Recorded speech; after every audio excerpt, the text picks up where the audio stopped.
హైదరాబాద్ எனக்கு இன்னொரு ఫ్యామిలీ மாதிரி இப்போ హైదరాబాద్లో నాకు ఫ్యామిలీ ఉంది. Sorry bro sorry. హైదరాబాద్ నాకు ఇంకో ఫ్యామిలీ లాగా. ఏనా డూడ్ నల్ల పడం. ఇది అలాంటి సినిమా అయితే అస్సలు కాదు. థియేటర్లో అదిరిపోయే సినిమా. ఫన్ కి ఫన్, ఎంటర్టైన్మెంట్ కి ఎంటర్టైన్మెంట్, కంటెంట్ కి కంటెంట్. ఈ పండక్కి మనం అందరూ థియేటర్లో పండగలా చూసుకునే సినిమా. చిన్న పెద్ద తేడా లేకుండా block buster cinema Dude.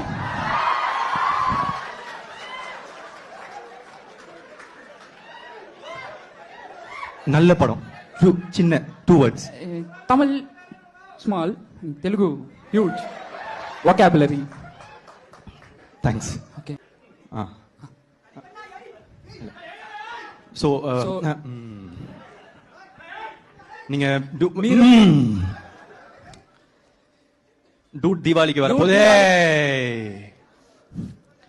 So dude தீபாவளிக்கு வரப்போதே. உன்ன சும்மா இருடா. காசே கவுன. ஏய் அவன உன்ன சொன்னடா. நீ மேல காசே. ஏய் உன்ன சொன்னடா. உன்ன சொல்றேன்டா. Me you silent 1 minute. Okay.